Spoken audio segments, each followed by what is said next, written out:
Okay, hotel number 2 is the Pinjiang Hotel. This is our home away from home when we're in Hangzhou, China. We have probably stayed here for a month to 1 year. We stayed here a month and a half out of the year. Let's go in, I'll show you the lobby, and then we'll go up to the room for a quick tour.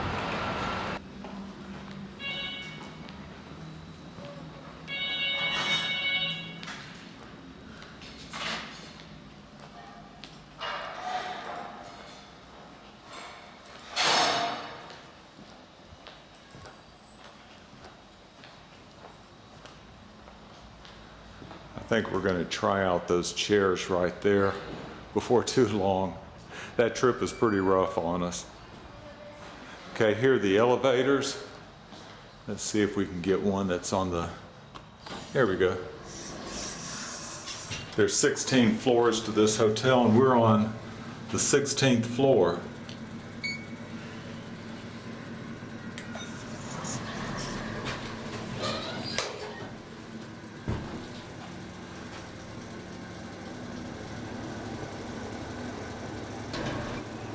Okay, here we are on the 16th floor.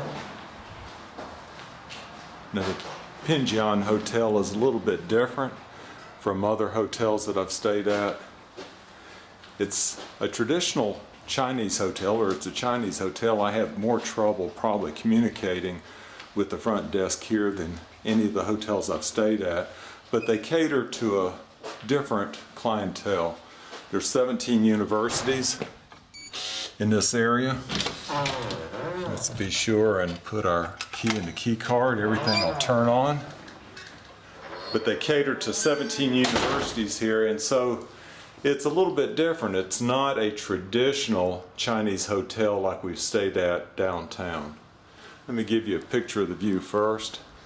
We've never stayed on this side of the hotel, and they have a neat view of the intramural field down here. This is a neighboring university. There's 17 universities in this general area. It's a district in Hangzhou called Xiasha. Okay, here's the room. And I will say this bed is a good bit softer than the bed at the Soho Garden Inn. I don't know if I mentioned it, but the Soho's bed was rock hard. It's like sleeping on a board. This one I would say is still on the firm side, but we can sleep on this a lot better. Let me give you a view of the room. It's got a nice big screen TV. We don't watch it that much. But it's got a nice workstation over here where I've already set up my laptop. The timing is great. I can catch up on work emails here, and you know, when they're getting to work, it's evening here. When I get up in the morning, they're leaving work and going home, so it makes it convenient to keep up with things. It's got Wi-Fi. Everybody has their own Wi-Fi in their room, so always have pretty good reception. It's got a seating area there. Nice artwork on the wall. Closets. Let me show you the bathroom. Now I showed you the bathroom at the Soho, and it was a really small space. This has a much nicer bathroom. Separate compartment for commodes, Western style commode, and then a separate compartment for the shower. And I'm counting on it having hot water because I've taken cold showers for two nights in a row. All right, so this is the room. Oh, and I'll mention the price, and I don't know the exact price here. In the past, it's gone from $35 a night to $38. It may be up around $40, I'm not sure. But it's at least half price of the Soho Garden Inn and more like a third the price. All right, let's check out the breakfast.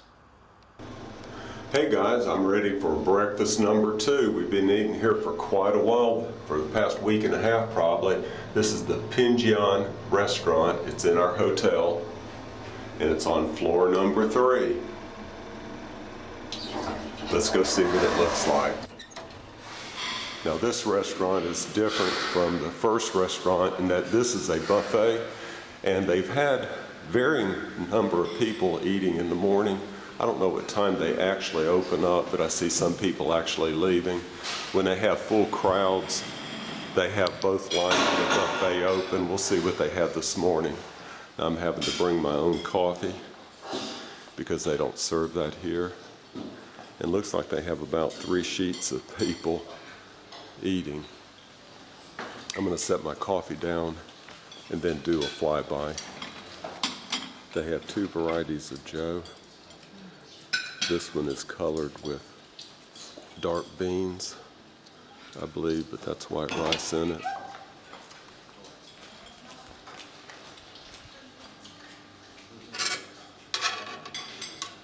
The other one is just white rice. Tastes very bland, but I enjoy it.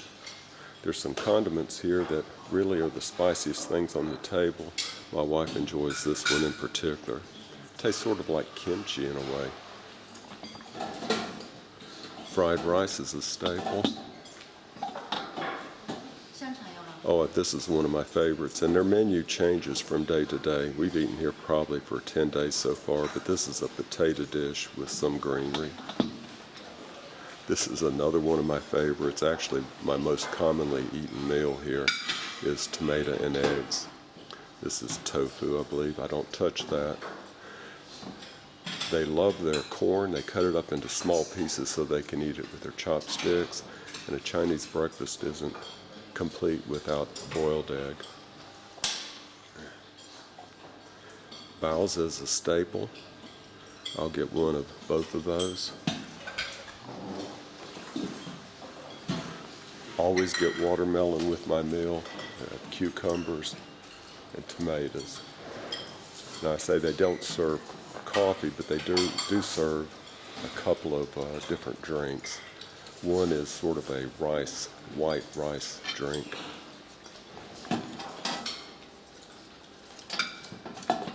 This isn't opening for some reason, but that's sweet potatoes and peanuts.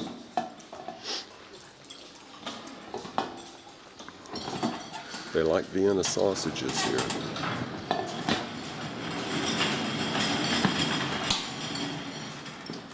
Some greens. They're heavy on starch, but they also have plenty of vegetables also.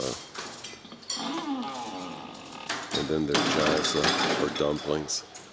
Let me fix my plate, and then I'll show you what I'm eating for breakfast.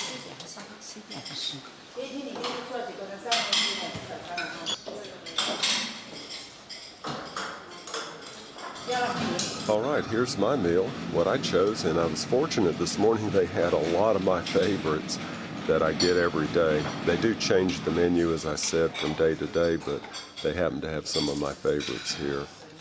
I use my chopsticks to point with, and like I said, I brought my own coffee. I've done that each morning. This is the Joe that I prefer. It's a white, very chalky, very bland taste to it, but I've grown to love it. And so I look forward to that every morning. And if I didn't have coffee, this is what would serve as my liquid to wash it down. Now, one thing that you might notice is that this doesn't look like a Western breakfast.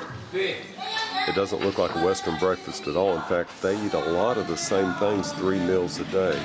Some things might be more for breakfast, like this baozi, for instance. That's something that's very typically seen people eating on the street on the way to work or on the way to school. And the way I've arranged those, I've tried to get as much on my plate as possible, but it looks like a toadstool, but this is actually 2 different baozi. This one is just sort of like a whole wheat baozi. It's hollow, doesn't have any filling. This one has a filling, and the filling differs each day. Sometimes it's greenery, sometimes it's meat, sometimes it's other things. Now, one thing that I've enjoyed is the sweet potato. That's a little difficult to eat with chopsticks, but I've learned how to do it. I've learned how to do a number of things with chopsticks, like eating corn on the cob with chopsticks. The first trip here, I watched how some of the Chinese people were eating, and they can actually do it very well by holding the chopsticks and holding the corn on the cob with the chopsticks and then rotating the corn as they take a bite, so they rotate it with their mouth. One thing that I found is that a hard-boiled egg is served religiously at almost every Chinese breakfast, and they really value their eggs. One restaurant or one hotel we stayed at, when we walked into the restaurant, they handed you your egg for the day. And listen, one other thing I wanted to mention was this right here.